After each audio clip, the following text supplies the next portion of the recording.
నీ ఇష్టం వచ్చినట్టుగా నువ్వు అరెస్టులు చేయడం మొదలు పెడతా ఉన్నావు. రాష్ట్ర వ్యాప్తంగా కూడా ఇదే జరుగుతూ ఉంది. ఈ ఒక్క కేసే కాదు, ఇదే మాదిరిగానే రాష్ట్ర వ్యాప్తంగా కూడా జరుగుతూ ఉన్నాయి.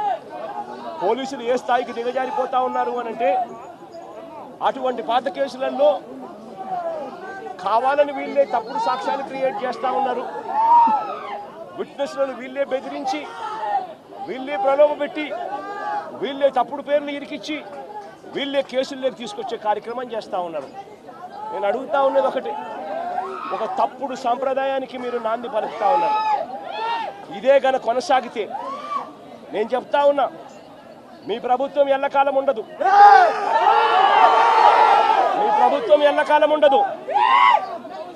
ఒక తప్పుడు సాంప్రదాయానికి మీరు బీజం వేస్తూ ఉన్నారు. ఇదే తప్పుడు సాంప్రదాయం ఒక సునామీ అవుతుంది. రేపొద్దున మీ నాయకులందరికీ కూడా ఇదే గతి పడుతుంది. ఇదే జైల్లోనే మీరంతా కూడా ఉంటారు. ఇది కూడా గమనించుకోండి అని చెప్తా ఉన్నా. ఒక తప్పుడు సాంప్రదాయానికి మీరు నాంది పలుకుతా ఉన్నారు. ఒక తప్పుడు పద్ధతికి మీరు నాంది పలుకుతా ఉన్నారు.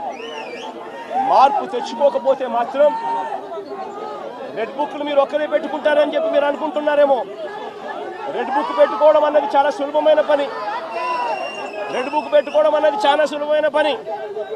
నేను మనం మీ విలేకరు కృష్ణకి చెప్పి, కృష్ణ నువ్వు ఒక రెడ్ బుక్ మెయింటైన్ చేయంటే కృష్ణ కూడా మెయింటైన్ చేస్తాడు ఒక రెడ్ బుక్. నీ పేరేం పేరన్నా? రవికి చెప్పి, రవి నువ్వు ఒక రెడ్ బుక్ మెయింటైన్ చేయ రవి అని అంటే రవి కూడా మెయింటైన్ చేస్తాడు. అదే కదా ఘనకార్యం కాదు, గొప్ప పని కాదు.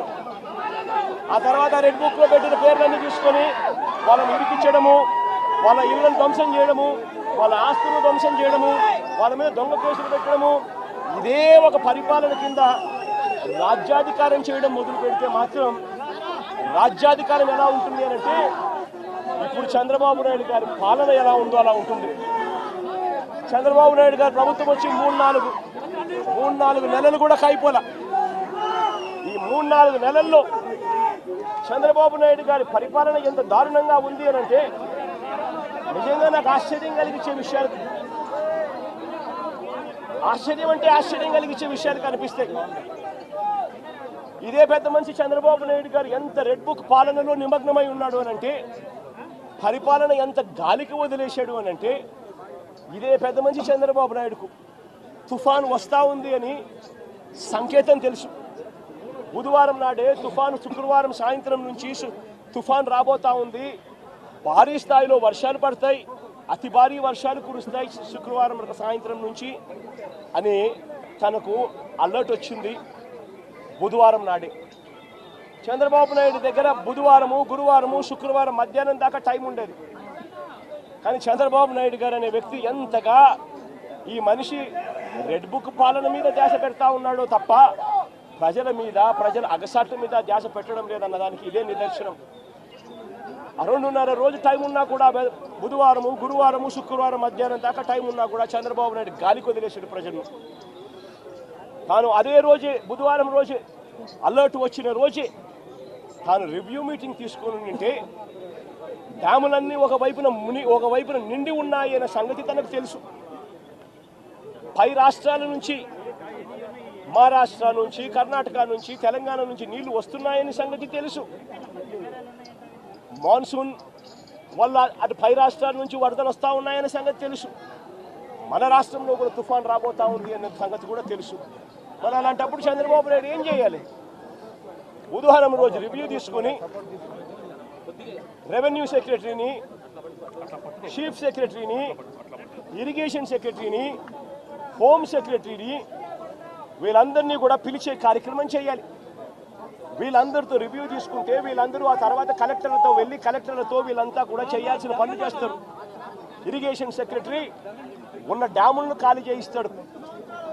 శ్రీశైలంలోను, నాగార్జున సాగర్లోను, పులిచింతల్లోను 3 డ్యాముల్లోనూ కనీసం ప్రతి డ్యామ్లోనూ ఒక 25-30 టీఎంసీలు తగ్గించుకుంటూ వచ్చి కనీసం ఒక 80-90 టీఎంసీలు మేరకు తగ్గించి ఈ 3 డ్యాముల్లో కలిపి ఒక ఫ్లడ్ కుషన్ మెయింటైన్ చేస్తాడు ఇరిగేషన్ సెక్రటరీ. దానివల్ల పైనుంచి వచ్చే నీళ్లను, ఇతర రాష్ట్రాల నుంచి వచ్చే నీళ్లను, ఈ ఫ్లడ్ కుషన్ ఉంది కాబట్టి నీళ్లను అక్కడే ఆపిడొచ్చు. రెవెన్యూ సెక్రటరీ వెంటనే రిలీఫ్ క్యాంపులు ఏర్పాటు చేస్తాడు. ఆ రిలీఫ్ క్యాంపుల్లో ఏర్పాట్లు బాగున్నాయా లేదా, రిలీఫ్ క్యాంపులు ఎక్కడున్నాయి, ఎక్కడ పెట్టాలి, ఆ రిలీఫ్ క్యాంపుల్లో ఏర్పాట్లను పర్యవేక్షిస్తాడు రెవెన్యూ సెక్రటరీ. హోమ్ సెక్రటరీ లోతట్టు ప్రాంతంలో ఉన్న వాళ్ళందరికీ ఇన్ఫార్మ్ చేసి వాళ్ళందరినీ కూడా చెప్పి ఇలా తుఫాన్ రాబోతా ఉంది అని చెప్పి వాళ్ళందరినీ షిఫ్ట్ చేసే కార్యక్రమం హోమ్ సెక్రటరీ చేయిస్తాడు. మరి నేను అడుగుతా ఉన్నా, ఇదే పెద్ద మంచి చంద్రబాబు నాయుడు ఇవన్నీ చేశాడా అని అడుగుతా ఉన్నా. మరి ఇవన్నీ ఎందుకు చేయలేదు చంద్రబాబు అని అడుగుతా ఉన్నా. ఇవన్నీ చేయకపోవడం వల్ల ఫ్లడ్ కుషన్ ఏర్పాటు చేయకపోవడం వల్ల ఆ నీళ్లు పై నుంచి వచ్చే నీళ్లు, కింద పులిచింతల కింద దిగువన వచ్చే నీళ్లు, ఈ రెండు నీళ్లు కలిసి ఒక ప్రళయంగా ఏర్పడి చివరికి బుడమేరును కూడా, కృష్ణానదికి పోవాల్సిన బుడమేరును కూడా తన ఇంటిని రక్షించుకునేందుకు బుడమేరులో కూడా అర్ధరాత్రి దాటిన తర్వాత ప్రజలకు నోటీస్ ఇవ్వకుండా, ప్రజలకు సమాచారం ఇవ్వకుండా బుడమేరులో గేట్లను కూడా ఎత్తేసి విజయవాడలోకి నేను పూర్తిగా పంపించడం జరిగింది. నేను అడుగుతా ఉన్నా, చంద్రబాబు నాయుడు చేసిన ఈ దుశ్చర్యకు, చంద్రబాబు నాయుడు చేసిన ఈ తప్పుడు పనికి ఏకంగా 60 మంది పైచిలకు చనిపోయినారు. ఇంకా ఎక్కువ మంది చనిపోయి ఉండొచ్చు. రిపోర్ట్లు వస్తూ ఉన్నాయి. ఈ 60 మంది ఇంతకు ముందు ఎప్పుడైనా తుఫాను వచ్చినప్పుడు 60 మంది చనిపోయిన ఘటన ఎప్పుడైనా మనం చూసామా? 60 మంది ఏకంగా పైన మనుషులు చనిపోతే ఇది చంద్రబాబు నాయుడు చేసిన తప్పిదం కాదా? చంద్రబాబు నాయుడు మీద కేసు చంద్రబాబు నాయుడు గారి మీద నెగ్లిజెన్స్ కేసు అనేది ఎందుకు నమోదు చేయకూడదు అని అడుగుతా ఉన్నా. చంద్రబాబు నాయుడు గారు అనే వ్యక్తి వల్ల 60 మంది చనిపోయిన తర్వాత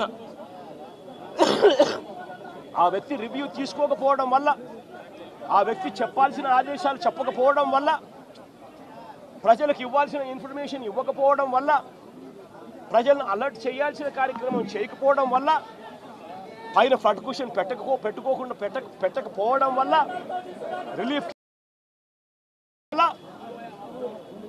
ఏకంగా 60 మంది పైచిలుకు చనిపోయారు. కొన్ని లక్షల మంది ఈ రోజు అగసాట్లు పడతా ఉన్నారు. ఇంతకన్నా దారుణమైన